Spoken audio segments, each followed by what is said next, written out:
Eleusis Paiva. Senhor presidente, primeiro queria cumprimentá-lo. Tá bom, Max. Deputado Marcos Rogério, pela iniciativa de estar convocando essa mesa.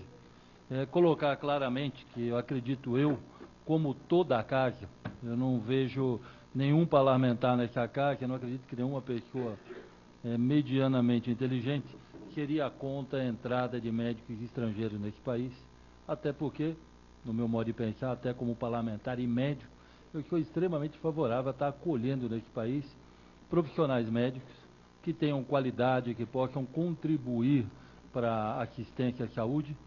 Então, nós não temos absolutamente nada contra.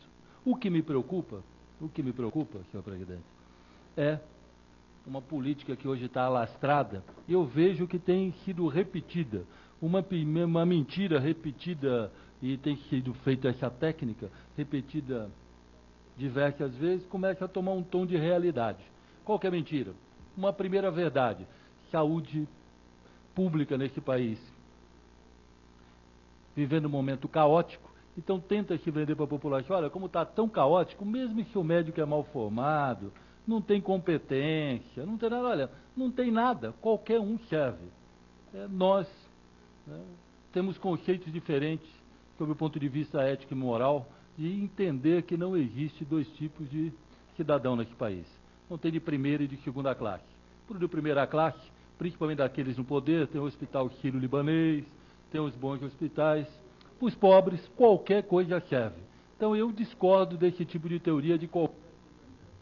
Mais do que isso, presidente, eu gostaria de aproveitar. Não tinha tido oportunidade ainda de conhecer o José Armando, nem o nosso procurador do trabalho, o Luiz Carlos, que bem que já ouvi, tive a oportunidade de já ouvi-lo aqui na Câmara outras vezes, me impressionou muito o modo de pensar de Vossa Excelência. Eu queria só questionar, porque eu tenho muito medo em países em que se abre mão de princípios que nós conseguimos lutar durante anos, em troca de, talvez, algum tipo de assistência. Eu queria saber de Vossa Excelência, até fiz isso na comissão mista e não obtive resposta, eu queria saber de Vossa Excelência o que Vossa Excelência acha. Eu não vou falar dos médicos que eles já falaram. Eu não consigo entender por que essa diferenciação do médico cubano. Qual o tipo de diferenciação? Um recebe, eu vi alguém colocando aí uma proposta, um recebe dinheiro, inclusive abre conta bancária para receber o dinheiro do governo. O outro não recebe. Vejo mais dificuldade que um pode trazer a família, o outro é proibido de trazer a família. Um pode escolher o local de trabalho, o outro é negado o local de trabalho. Mais grave do que isso, um pode se locomover no território nacional para onde bem quiser, o outro é proibido, ele é restrito ao local.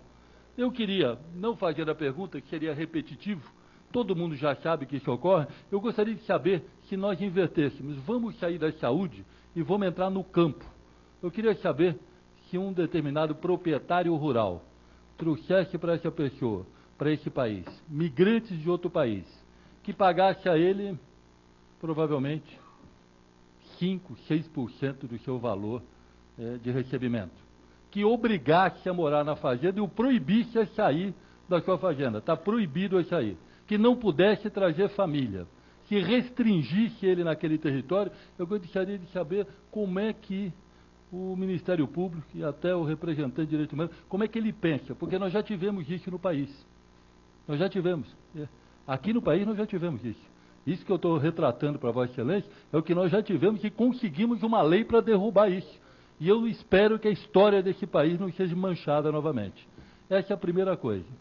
Agora, a segunda coisa, eu queria aproveitar, ter dois dirigentes da nossa classe, doutor Roberto Dávila e doutor Dag, colocar para eles até uma situação irônica.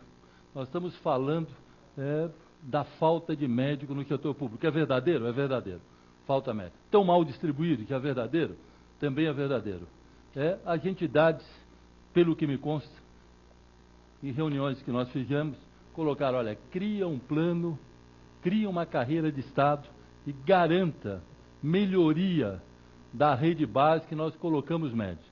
Queria informar os dois que eu sou relator de um projeto da carreira de Estado que é boicotado nessa casa pelo PT, que não deixa sequer reunir a comissão por pressão que é feita no presidente da comissão. Então, eu gostaria de saber como é que Vossa Excelência encaram isso, se nós temos condições de resolver e estamos recebendo isso. Eu gostaria de saber também de Vossa Excelência se o problema é só médico.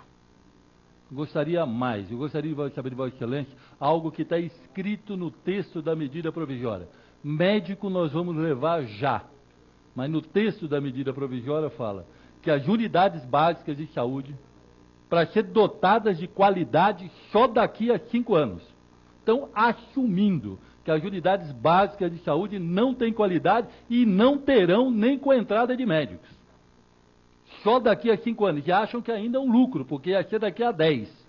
Quer dizer, nós vamos colocar um profissional para atender sem nenhum tipo de recurso para poder tratar adequadamente o paciente, não recursos mínimos.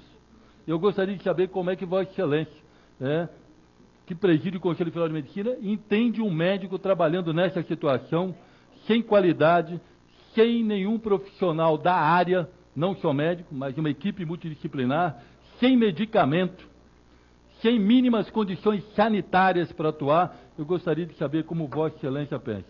E por último, eu queria fazer uma fala, semelhante ao colega que me antecedeu, falar da tristeza que eu tenho de ver esse parlamento ir para um caminho.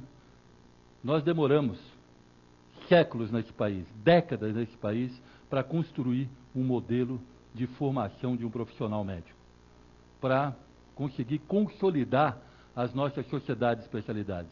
Graças a Deus nesse país, porque ainda não tinha tido a interferência de governo dentro das universidades, porque não existia interferência de governo nas nossas especialidades, talvez tenhamos profissionais reconhecidos, talvez não, temos profissionais reconhecidos em todas as especialidades no mundo.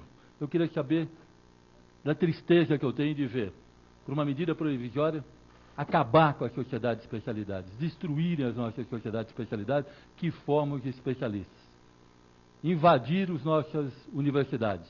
Já vimos isso na década de 60. Queria falar da minha tristeza e acreditar que essa casa, com certeza, na terça-feira, poderá rever as propostas aqui colocadas. Muito obrigado, presidente. Essa presidência agradece a brilhante participação do deputado Eleusis Paiva, que hoje agiganta a nossa audiência pública da Comissão de Direitos Humanos. Eu queria pedir, indagar o nobre deputado Marcos Rogério, que é um dos requerentes dessa audiência, se Vossa Excelência permite a participação curta de mais 2 deputados que chegaram logo após, estão aqui, são guardiões da Comissão de Direitos Humanos. Um deles parece um guarda-roupa. Eu terei que enfrentá-lo depois, se Vossa Excelência tiver misericórdia de mim.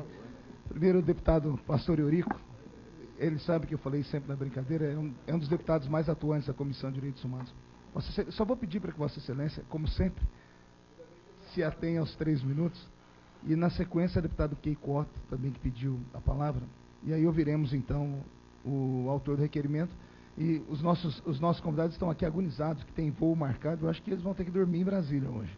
Com a palavra, o deputado Pastor Eurico. Meu nobre presidente, por uma questão de honra, a representação feminina que nos orgulha aqui presente, eu gostaria de falar depois dela, se Vossa Excelência, Vossa Excelência, porque... Rapaz, essa mulher representa muito bem essa comissão.